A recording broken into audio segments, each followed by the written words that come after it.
Hey guys, it's me, Nina, and today I am doing a book tag. This book tag is called To All the Books I've Loved Before.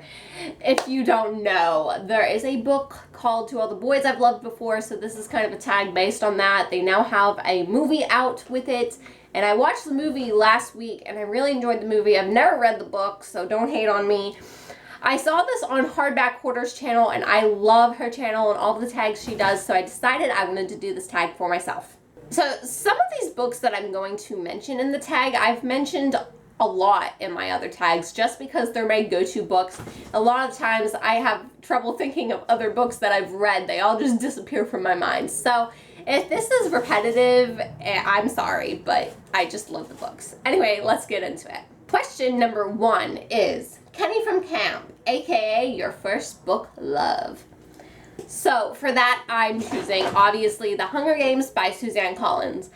I've always been a bookworm, but what got me, I took a long break, really, and I wasn't as huge of a bookworm. What got me back into reading was this book. I went to a book fair and I saw this book and I saw that they were making a movie and it had Josh Hutcherson in it, and he, oh my god, I love him, and he was always my childhood crush ever since Bridge to Terabithia. And so when I saw that he was going to be in it, I was like, I have to read this book. So I read it and I loved it. I read it in 2 days, and that was a huge deal for me. I never read a book that fast. And then I automatically had to get the other 2, and I was in love with the series, and this book made me want to read again. So after I read this, I read a ton of books, and I was just so happy with my reading self. Number 2 is John Ambrose McLaren, aka The Book That Got Away. A book that may or may not be, oh wait, hold on. A book that may not be your all-time favorite now, but you'll always love it. Cat's going crazy in the back. I don't know what he's messing with. Anyway, for that, I chose Gone by Michael Grant. I believe there's some controversy with Michael Grant. I don't specifically know what the controversy is. I never really looked into that. But nonetheless, I loved this series. I read this when I was in 7th or 8th grade, and it's probably one of my all-time favorites, especially the first book. I was just amazed with this book, and it's definitely not my all-time favorite. I've loved other books more, but this series really blew me away, and it was also another book that got me back into reading. The Hunger Games I give the most credit to, but also the Gone series was definitely a series that I was like, wow, are books this good? Because, like, I need to read more. So I definitely want to mention this book. This is the new covers for it. I'm used to the old covers with, like, the bad noddles. But I don't necessarily like this cover either. Like, Anyway, if you don't know what this book is about, there is a dome that goes over this town. And anybody over the age of, I think it was 15, disappears. And some kids start developing powers. And some are, like, on the bad side. And there's, like, the good guys. But, like, I rooted for the bad guys. Shh. But, yeah, I mean, I don't even know how to explain this. Simon, don't you dare knock over my camera. Moving on, question number 3 is Lucas from Homecoming, aka your GBF, your favorite LGBTQ character or book. I don't know if the one I'm going to say is my favorite. I read a lot of books that focus on that and mention that, but I couldn't think of them. My mind went blank. I saw this one in the library when I was browsing for books that I've read for this tag, and I did enjoy this book, so I'm just going to mention this. The Upside of Unrequited by Becky Albertalli. She's also the person who wrote Simon versus the Homo Sapiens Agenda, and that also has this topic in it, which I also enjoyed. I don't know which love interest I enjoyed more, so I just decided to go with this one. Yeah.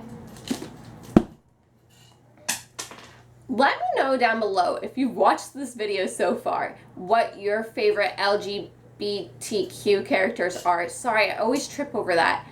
And what your favorite books are from that topic, because I want to read more, but I have trouble finding them.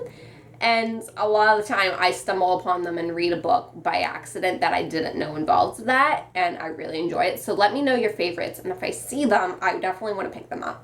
Part 4 is Josh Sanderson, aka The Book Next Door, a book that you'll love no matter how many times you read it. And for this, I picked Speak by Laurie Halse Anderson. I don't know if I've read this more than once. I might have read it twice, but nonetheless, this is a book that I just love with all of my heart. The movie was good, but this book was fabulous. It's a very, very short book. I don't even think it's 200 pages long. But the message is so deep. The writing is amazing. It breaks your heart. It just pulls on all those strings that you didn't know you had.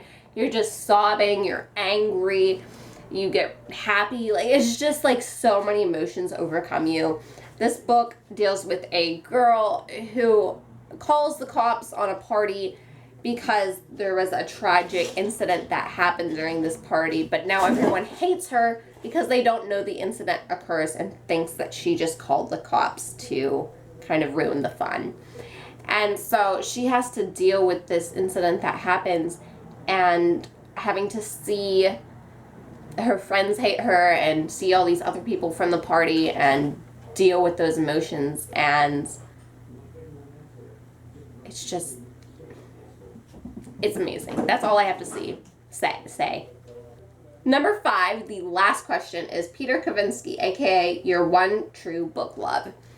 I don't know if I would say this is my one true book love, but it is a book that I did love so much, and it has such a deep message, and that is Wonder by R.J. Pakalka. I don't know how you say this last name. I'm sorry. Anyway, this deals with a boy that's deformed, and he has to go to school, real public school, for the first time, and he's really scared about it. There's people that pick on him. Nonetheless, he finds friends and really accepts himself and finds friends that accept him. And it's just a beautiful story, and it's told in different perspectives. Simon! And it's just, it's amazing. That's real. You need to read this book and watch the movie. The movie was really good also. So yes. Anyway, that's all I have for you guys today, and I hope you have a wonderful day. Bye!